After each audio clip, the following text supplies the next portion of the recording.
Hello, K-Squid listeners. It's every other Sunday again, and you're listening to Sustainability Now, a bi-weekly K-Squid radio show focused on environment, sustainability, and social justice in the Monterey Bay region, California, and the world. I'm your host, Ronnie Lipschitz. The attack on Iran by the United States and Israel demonstrated, amongst other things, the necessity of a rapid transition to renewable fuels like solar and wind. The technologies for capturing and converting renewable energy into usable form are heavily dependent on what are called critical minerals, such as lithium, cobalt, and rare earth elements. Critical minerals are driving a new wave of resource nationalism and extraction around the world, many of them being eyed by President Trump as potential regions of intervention and conquest. What does the gold rush for these minerals portend for world politics and economics? Are we on the brink of a new era of colonialism and imperialism, or even resource wars? My guest today is Dr. Thea Riofrancos, an associate professor of political science at Providence College in Rhode Island, who recently published Extraction, the Frontiers of Green Capitalism. Professor Thea Riofrancos, welcome to Sustainability Now. Thanks for having me. Why don't we start with a short sort of summary of who you are, your book, and your research, and how you came to focus on this particular topic. I'm a professor of political science. I also work closely with a think tank called the Climate and Community Institute. So I do kind of policy research in collaboration with social movements and other groups that are interested in what more progressive approaches to climate policy might look like. So that's kind of me in a nutshell. But how I came to focus on this was a combination of scholarship and activism, I guess we could say. I, for a long time, had, from a scholarly perspective, researched sectors that we call extractive sectors. So that's things like oil and mining. And so I've worked on that for over a decade, really now like 15 years, in Latin America primarily, but I've branched out to other regions as well. And then simultaneously with that work, as a kind of individual and as someone very concerned about climate change and the energy transition, I've gotten increasingly involved in climate advocacy and climate activism. And those two parts of myself, I guess, came together in this book where I said, I need to kind of start thinking about that the energy transition that I want to see happen also will involve new forms of mining. And how do I think about the connection between resource extraction on the one hand and this kind of holistic energy transition that I'm promoting on the other hand? And what are the kind of thorny issues and dilemmas and trade-offs that mining linked to the energy transition raises? Yeah, there's a kind of a blind spot that a lot of people have in terms of solar and wind and other kinds of new technologies. They don't think much about the front end where the stuff comes from, and that's really important. Well, listen, over the last year in particular, so-called critical minerals have been all over the news. The play for Greenland, the deal with Ukraine, seabed nodules are becoming highly visible again. So, what are critical minerals and why are they important?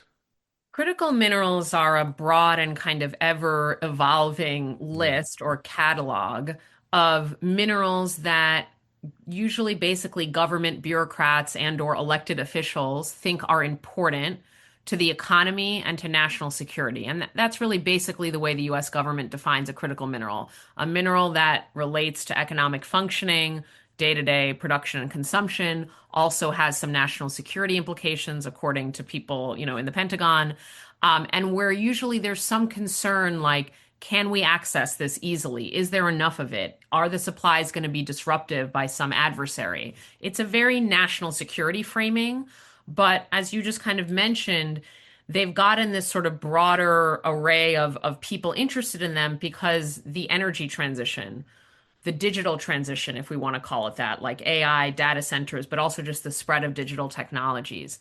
And also military hardware and military weaponry, all three of those things, energy, digital tech, and the military, all really need increasing amounts, if they're going to kind of go according to plan, of mineral inputs. And so mining has really taken center stage as all three of these processes intersect in a very geopolitically fraught global environment where there's a lot of conflict between different actors on the world stage. Critical minerals have become, in other words, over the past few years, a kind of battlefield symbolically and sometimes, actually or concretely, in these kind of great power contests around, which country is going to, quote, dominate, that's often the language used, the 21st century technologies. A lot of this is a repeat of what I think of as similar bouts of hysteria since the early 20th century, or maybe the late 19th century. There was the talk of running out of coal in World War One and running out of oil in World War Two. And always, we have to control this place or this Strait of Hormuz, right? Or that strait in order to prevent our adversaries from gaining, a leg up over us. That's all classical geopolitics, basically. There is, however, it seems to me, a different feeling about the current race for these resources. It's a mix of geopolitics and geoeconomics, but it's difficult to sort of tease out. And I wanted to add, critical minerals are changing all the time in response to right whatever the latest technology is. What are your thoughts about all of that? It's a big topic.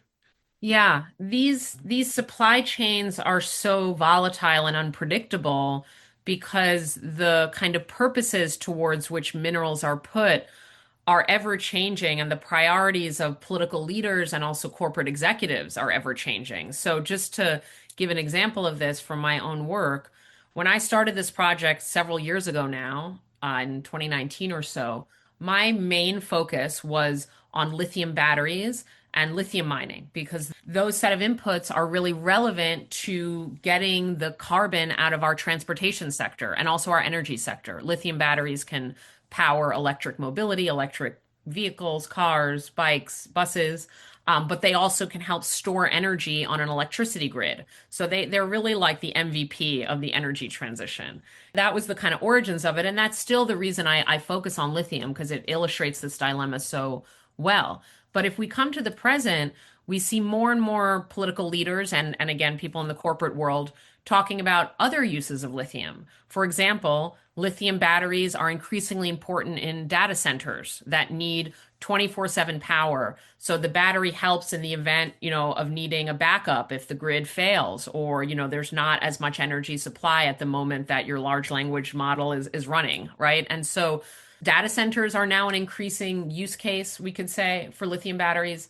Military weaponry, the advent of drone warfare means that lithium batteries, lightweight batteries that can store energy on a drone or, on a tanker or whatever the kind of mobile military tech is, are now also at the forefront of policymakers' minds. So the reason I bring up these examples is just to show that, the same mineral can be critical for different purposes, and then those purposes conflict with one another. I mean, should we be getting lithium out of the ground with all the environmental harms that mining implies for the energy transition? Is that our real priority, or is our priority data centers and militarism? And so we can just see how combustible not just the literal geopolitics are, but then like what technologies are being prioritized, what the supply is being kind of driven towards, and then what social priorities that really reflects. Are these minerals literally scarce? The critical mineral discourse is always about we're running out, there's not enough, it's scarce. And yet there seems to be plenty of the stuff around.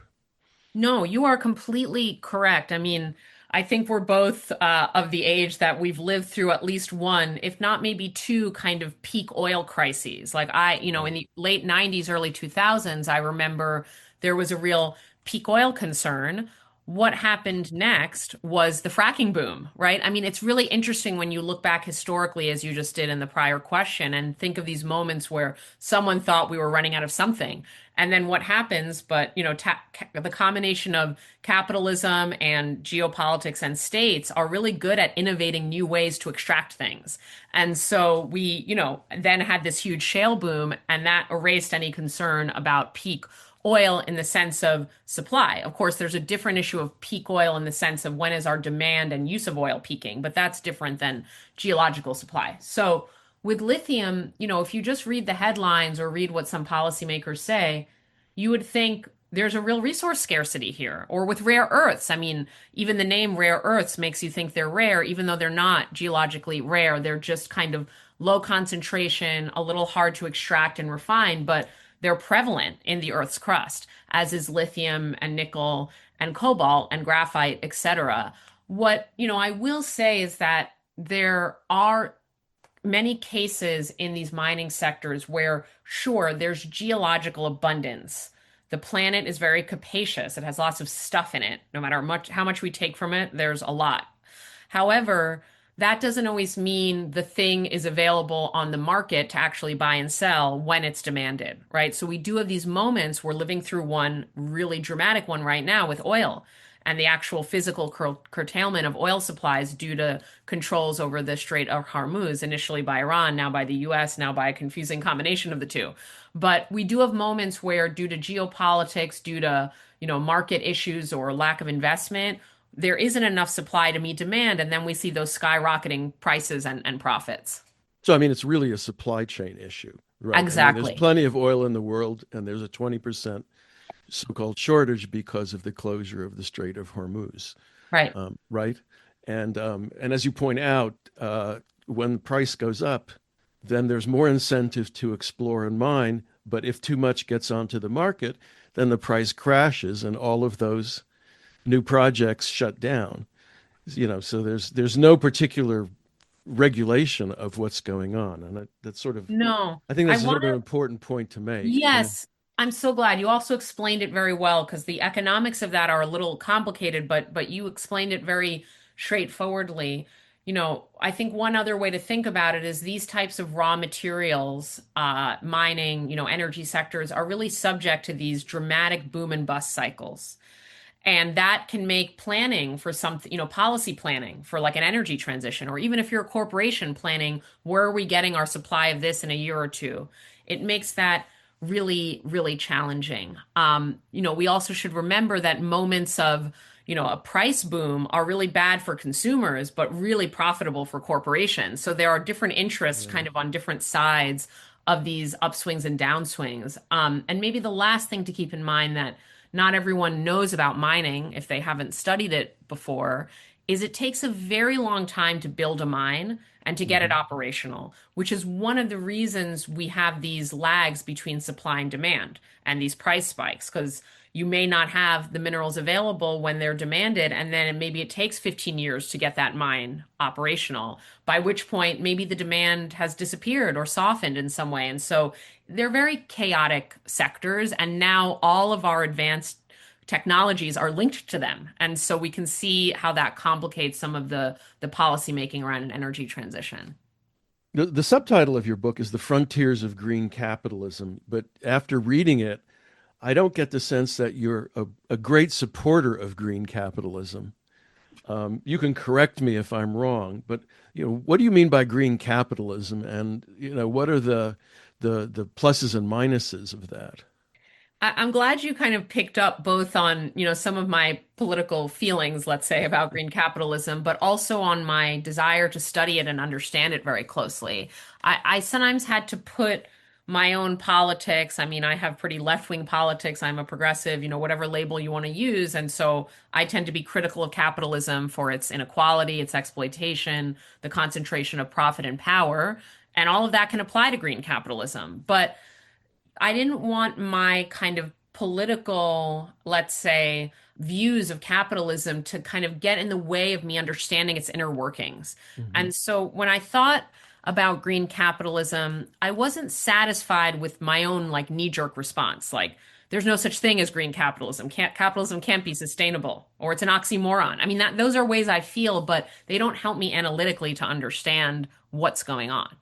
And so what I did instead, I processed all of that and I wrote some of it in the pages of the book. But what I ended up doing is thinking, let me just follow the actors themselves, like actually talk to the capitalists, talk to the executives, go to their industry conventions, understand how these companies work, look at how they interact with governments and with communities, and get the sense, at least, that my analysis of them is informed by their concrete activities. And so in my book, ultimately, what green capitalism refers to on a pretty, let's say, even neutral level, is the set of investors, corporations, supply chains, economic assets, and activities that somebody calls green. We don't even have to always get too critical about, okay, what does green mean? Is it really green? But someone has labeled lithium batteries as linked to the energy transition. Scholars have done so, scientists have done so, official government, verbiage has done so. So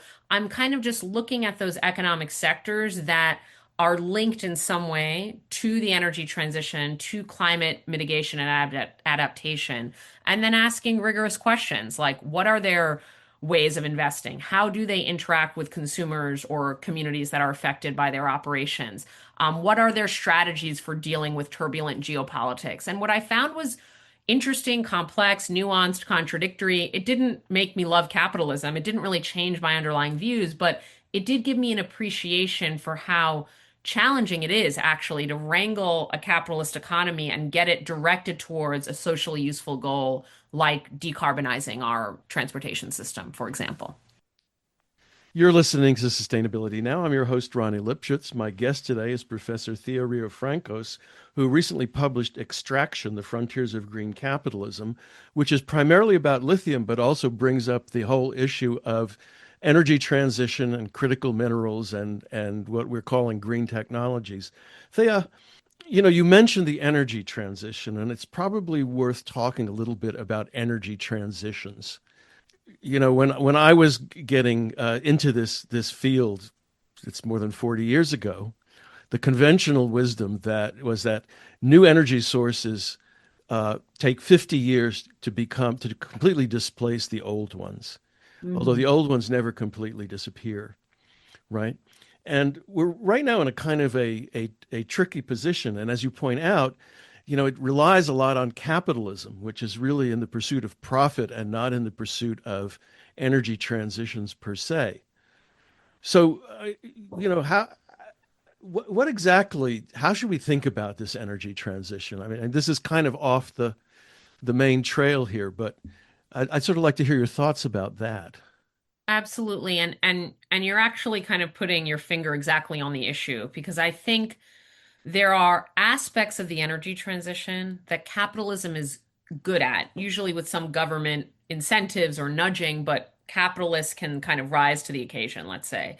And there's other elements that are not only challenging for capitalists to achieve on their own kind of motivations, but kind of antithetical to some of what capitalism is about. And so I like to kind of disaggregate a little bit.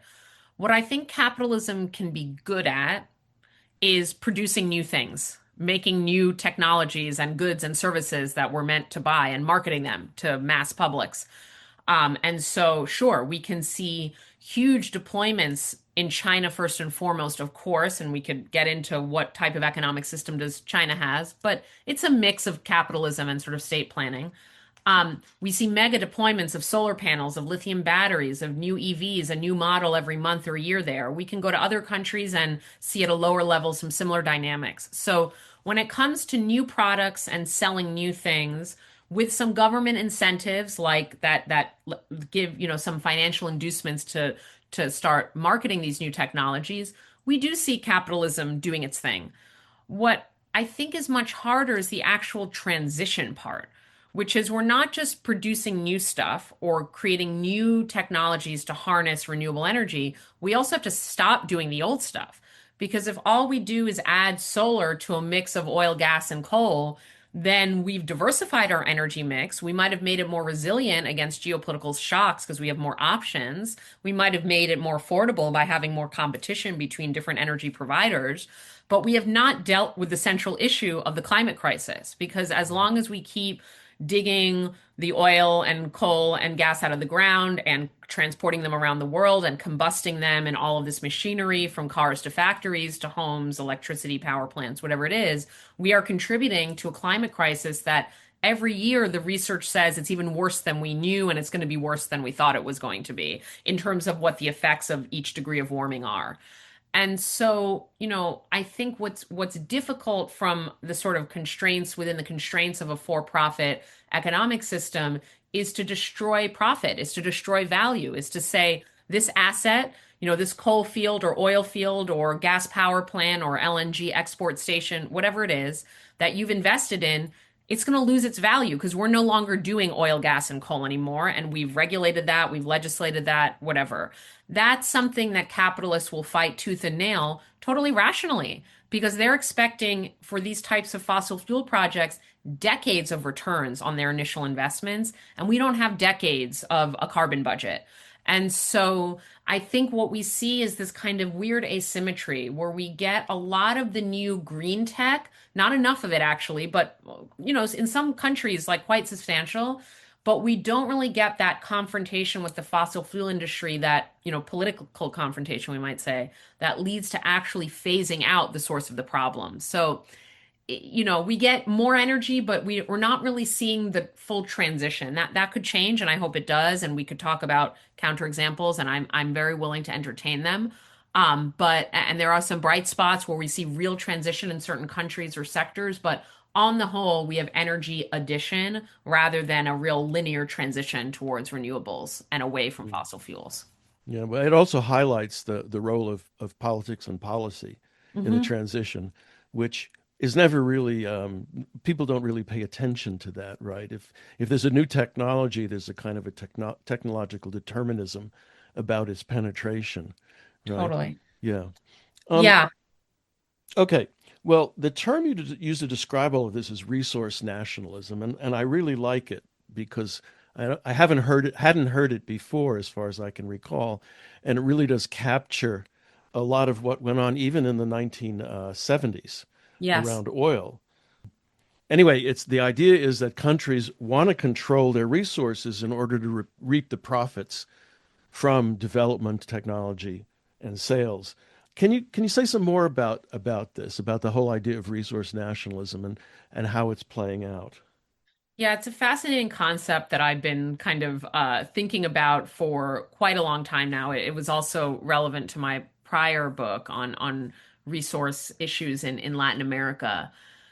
And really, and I'll stay with Latin America because the origins of the idea of resource nationalism, which are sort of exactly as you put it, that a given country or society or government should have more control, more sovereignty over its own natural resources and should think strategically about, how to use those resources rather than just handing them away to corporations or to global markets.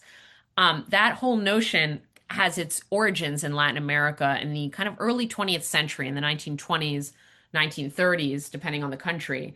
And just to kind of put a point on it, in Latin America, we had the first cases of nationalization, meaning a government saying, we're actually going to take control of this energy sector, this mining sector, or set up a state owned company that's the only company that can extract this or that thing. The only examples of that outside of revolutionary Russia, outside of the Soviet Union, were in Latin America. So it was a very bold move to be making, again, about 100 years ago. And this idea of resource sovereignty, of resource nationalism, has, it sometimes goes by the wayside depending on the politics of the moment, but it has never gone away. And we see it coming up again a lot in the 1970s in Latin America, around the rest of the global South, what we used to call the third world. And then coming back again, in recent times where a lot of governments in Latin America and Africa elsewhere are saying we should have ownership over these critical resources for 21st century technologies. And that's how we can benefit from them rather than just being exploited for our resources. Now, that's one way to look at it. And that, is a whole historical lineage going to the present. But there's another version of resource nationalism, or maybe we could call it like also resource security, that comes more from wealthy or more affluent states, more powerful states. And these two are connected. In fact, as I kind of show in the book, there are moments where global South governments, and just to be clear, these are governments of places that used to be colonies of the West, right? So that's how they get their kind of current, status in the global system is out of that history. So global South governments, in the 1970s, as I said, and you mentioned this as well, they nationalized their oil. They formed OPEC in the early 60s, and it became very active in the 70s. They did a lot to kind of insert themselves in the world of resources and energy.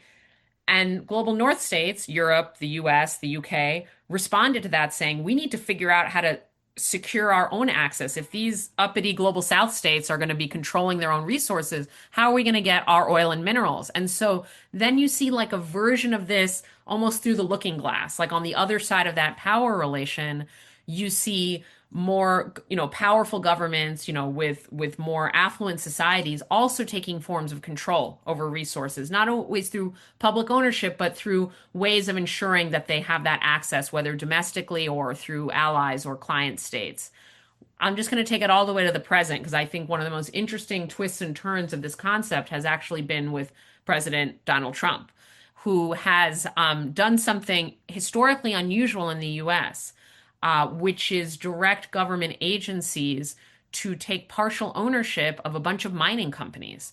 There's no precedent for this in US history. Even in World War II, where we had a lot more state control of the economy for the war, it didn't get that far. We didn't have that level of ownership. So now the US government, and I'm almost losing track because it's six or seven different agencies: Department of Energy, Commerce Department, Department of War, so called, the Pentagon, now have ownership of economic shares of, they have equity stakes in a variety of different mining companies that are now again linked very closely to the US government's policies and priorities. So it's taken a very interesting turn in the present day, but it's an old concept, and I think we can see why it's kind of newly relevant again.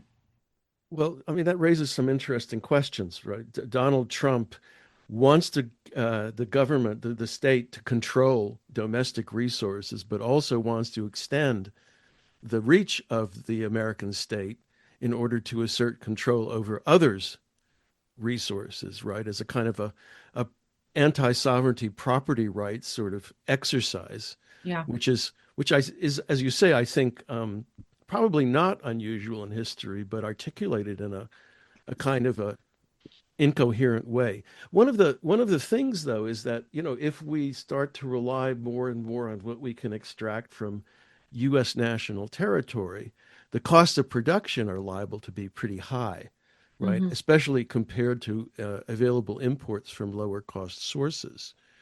So, that seems to me to cut against, oh, I don't know, notions of green capitalism or something about the way the market works. Yeah. Yeah, it was really interesting to me. I started this project initially, what the research that became the book, with a purely Latin American focus, by way of family origin, and also just my prior research had all been on Latin America.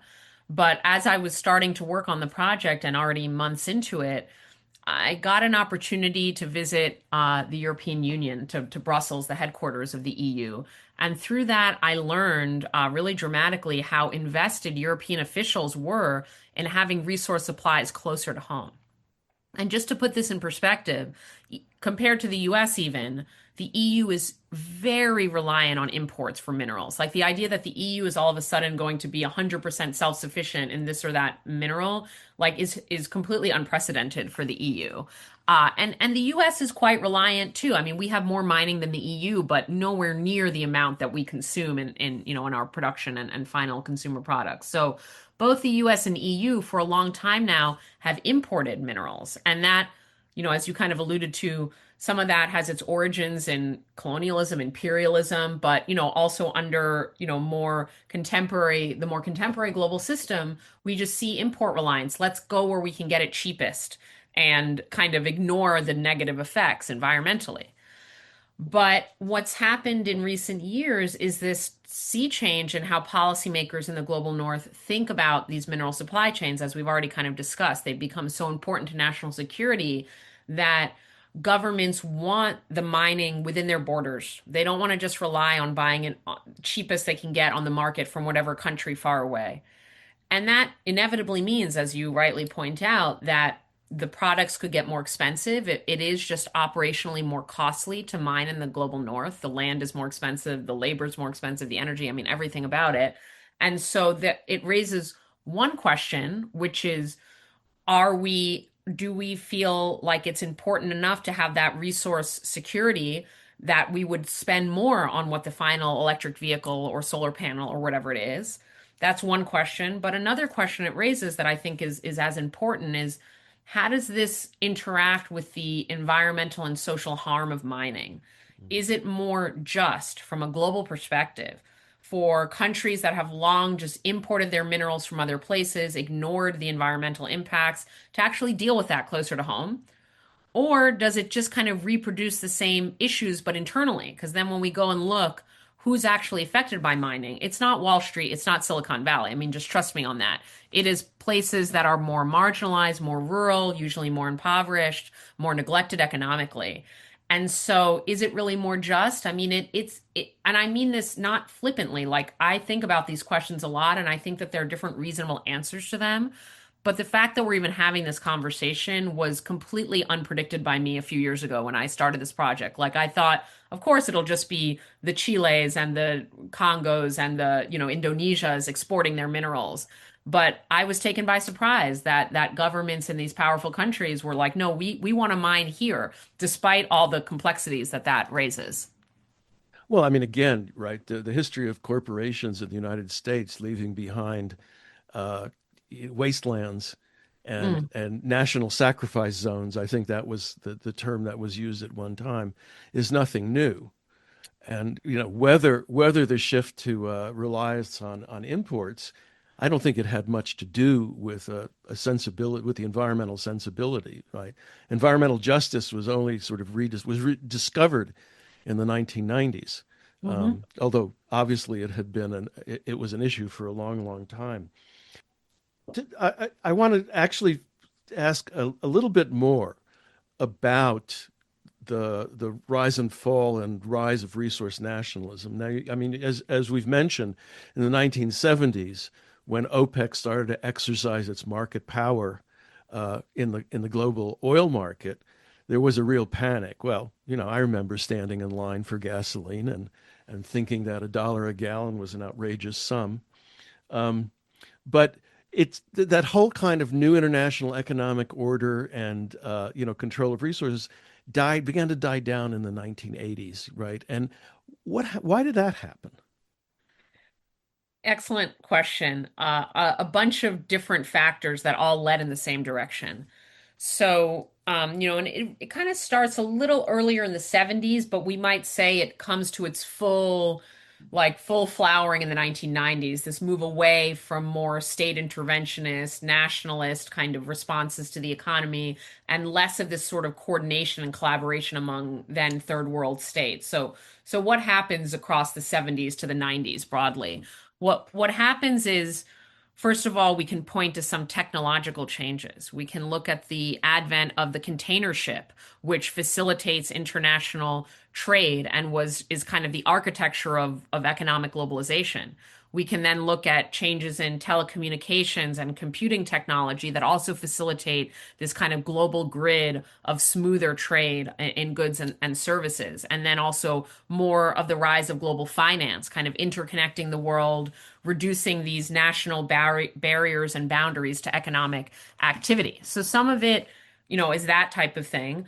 Another, and relatedly, is the rise of what we call neoliberal policies, or we can call them free market policies if that's an easier term.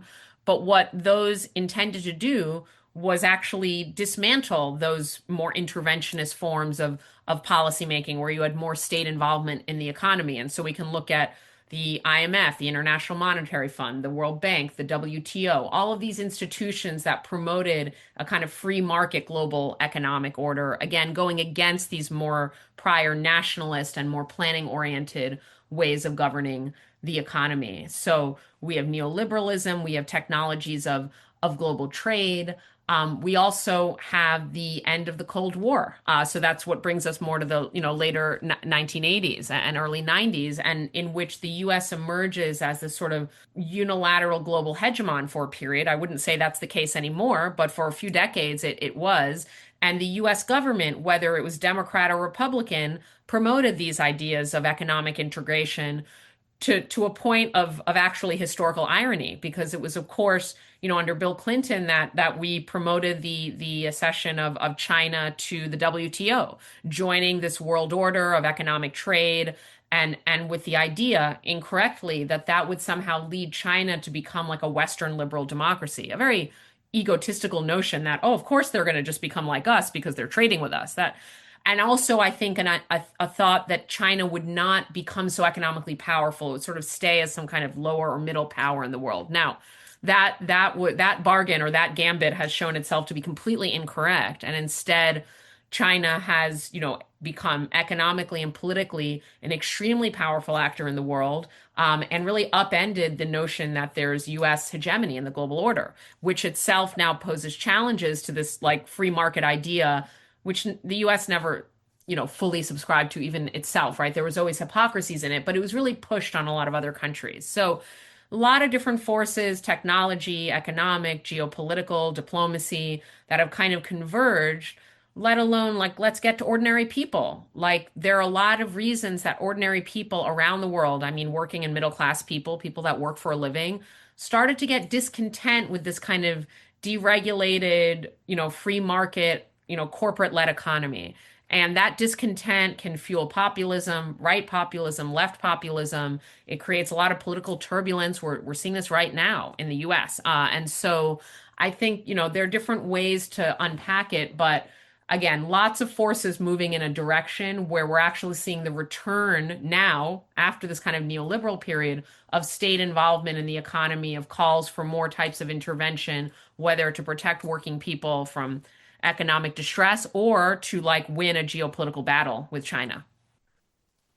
You're listening to Sustainability Now. I'm your host, Ronnie Lipschitz. My guest today is Professor Thea Riofrancos from Providence College in Rhode Island, who has recently published Extraction, the Frontiers of Green Capitalism. And we've been talking about international mineral issues and scarcity and energy transitions and stuff that I really love from my time in graduate school.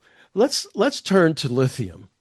You've told us a bit about lithium, and maybe you can tell us, where it comes from and how much there is, and how it's extracted and processed. So I'll try not to be too technical, but we're going to have to get a little detailed because lithium is such a weird element and so fascinating in its kind of diversity. Lithium is, of course, a single element. It's third in the periodic table. It's an alkaline metal. We could get it. That means it's a very lightweight metal. That relates to its ability to store a lot of energy without a lot of, physical weight to it, which is why it's so useful for mobile battery applications, meaning a use of a battery where you want to move in space. The first example of this was in 1990 or 1991 with the rise of the Sony camcorder. That was the first time a lithium battery, and we might remember those from childhood birthdays or whatever. But the amazing thing about, well, my childhood at least, the amazing thing about the lithium battery in the camcorder was, you didn't need this whole crazy setup. Like you could just have this handheld lightweight thing. And the reason I'm emphasizing this again is one of the most important things about lithium is lightweight energy storage, which is why we put it in cars and laptops and cell phones and all the things. Okay, so that's just some basics about lithium batteries. But lithium as an element, as we noted already, it's relatively abundant. I think it's the 30th most abundant element in the periodic table in terms of its occurrence geologically in the Earth's crust. It takes all these different forms because part of being this type of alkaline metal is that it's very reactive. What that means is that you never encounter like solid lithium metal in nature. It binds in these different compounds with other elements that help stabilize it. And the implication of that, and I think this is as jargony as I'll get in this radio show, hopefully, is that it takes a really diverse form of deposits. We can find lithium in hard rock, spodumene, leopoldite, all different types of hard rock formations. That's our more like traditional mining kind of idea, like where we're like, picking at rock or whatever. So that's hard rock lithium. We have lithium that binds in clay. So some of the new lithium mines that are being opened up, including in the US, are going to try to leach that lithium out of a softer kind of clay material that you find it in. We can have lithium in water. So the lithium ions can kind of be suspended or dissolved in a liquid format. So some of the mines I looked at for my book are underground brine formations. That's salty water that has lithium floating around in it. You pump it to the surface. You evaporate that water as much as you can, then you get it into chemical refining. And then, just as one other one to throw at you that's interesting, is you can also have lithium in geothermal brine. So that's naturally geothermally warm brine. And then you can potentially get a two for one, geothermal electricity and get the lithium out. And so, those are not even the whole list, but you get an idea that there's many different forms of lithium and then many ways to extract it, which then relate to your other question. Each of these has different social and environmental impacts associated with it. And I won't get as detailed here, but I'll mention a couple of things. Australia is the number one producer of lithium in terms of global markets. That lithium is all hard rock. And basically, it's traditional mining. They get out the rocks, and in with very little processing, all those rocks kind of go on a ship to China. Like 98% of Australian lithium just goes to China. What that should indicate, if you know anything about international shipping, and we were just talking about containerization and the global economy, is that's a lot of dirty fuel. Those ships run on bunker fuel. That's a pretty dirty, polluting type of fuel product. So we're putting all this heavy ore on a bunker fueled ship to go to China.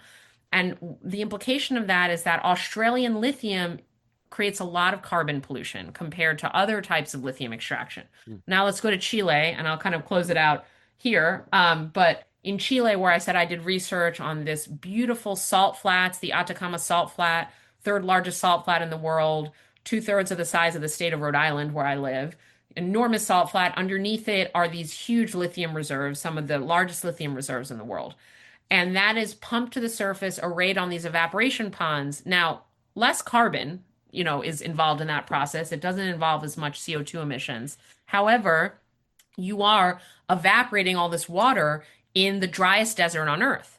Now, what the corporations would say, oh, it's salt water. No one drinks salt water. Well, first of all, there are organisms that live in that salt water, and there are bigger animals like flamingos that we might care about that eat those organisms. So there's a whole web of life connected to that salt water. And there are saline lakes all around the world that host life. And so it's not true that, nature doesn't care about salt water. It serves no purpose. But what the science has shown, and we have more and more evidence of this even after I published my book, is that sucking out all that salt water from the center of the salt flat draws down the freshwater aquifers around it, makes them less accessible to human communities that rely on that water. So there's a whole set of water impacts with brine mining. And so that's just to give a sense of, we have to look at each mine, what type of mine is it, what impacts, and are there ways to mitigate those impacts? While we're on it, can you tell us a little bit more about the Chilean case? It's in the Yeah. Altiplano, right? Yeah. Yes, exactly. It's in the highland, what's also called the kind of Andean plateau. Yeah. So it's a very high elevation area. If listeners have never visited the Andean mountain range, I can't recommend it enough. It's just an absolutely stunning, feat of nature, these super high cliffs, volcanoes, and you can get views from all these different angles because of the topography. So it's really quite striking. So the Atacama Salt Flat, which is one of many dozens of Chilean salt flats, most of which probably do have some lithium in them, and there's exploration in some of the others. But the Atacama Salt Flat's the big one, surrounded by these Andean mountains. And it's called a polyextreme environment, which is a term I learned in the science literature that I kind of latched onto and think is helpful. Polyextreme. What that means is it's extreme on many different dimensions. It's extremely high altitude. It is extremely arid, meaning extremely dry, extremely high levels of solar radiation, extremely high temperature variation. If you've ever been to a desert, it's boiling during the day, it's freezing at night. The Atacama Desert is like the most, range of temperature of deserts. It's very windy. I mean, just all sorts of like everything, every possible like parameter of what like an environment might be are at the extremes. Oh, and it's extremely saline, very salty. We've already gone over that. So, on the one hand, it's a setting that's challenging for organic life. Organic life likes to have water, likes to have like chill temperatures, like a nice equilibrium of temperatures, doesn't really like high saline. High altitude is hard, we don't have as much oxygen to breathe. So these are challenging conditions for biological life. And yet, as this stupid cliche, but it names a reality, cliche goes, like life finds a way. and life finds a way in the Atacama Desert. So you actually, in this very adverse environment, have an extraordinary array of whether it's microorganisms or megafauna, whatever kind of scale of life, whether it's indigenous communities that have figured out how to irrigate in this challenging environment. And it's just to kind of maybe like make this concrete. The Atacama Desert is one of the top visited tourist destinations in all of Chile because it's so beautiful, right? And so you have this confluence of extremity, of beauty, of a sort of exotic environment, yet a place where this crucial mineral comes from. And it really condenses a lot of the beauty of nature, but also the environmental harms of mining and how those get socially conflictual. So we've seen protest, we've seen all types of social divisions in the region over whether mining is good or bad, whether it should be stopped at all costs, whether it might be economically beneficial. And so I found Chile very instructive into these larger issues. What about political and economic control over the sources? You write about that, about corporate involvement and the like, and that might be also very useful to hear about. In Chile, for a long time, we've had the dominance of two major lithium corporations, and they're two of the most important lithium corporations globally, SQM and Albemarle. There are other important ones, but they're on the top, list of top five, top 10 lithium companies. And one of them is headquartered in Chile. It actually used to be a state-owned company that was privatized, and the other is a US based company. But both of them are shareholder owned. Their shares are sold on Wall Street or they're publicly listed companies. So they're major multinational firms. And these two companies have basically two very large scale lithium mines almost side by side. I mean, to the point that there have been disputes between the two that you're pulling where our brine's supposed to be, or there's like territorial or property disputes between the two companies because they're pulling out of the same liquid deposit that is dynamic. It moves as it's being extracted. And so, that's the kind of corporate footprint. But you can imagine with what we might call like a duopoly almost, like these two big companies that have had a long presence in Chile and whose presence in Chile actually dates to this really brutal dictatorship, the Augusto Pinochet dictatorship that ruled for nearly 2 decades, that they have quite a bit of political influence and also quite a bit of influence in the local community and local government. And so what this really illustrates is how politically corrupt, I mean, I'll just say it, without mincing words too much, the mining industry can be.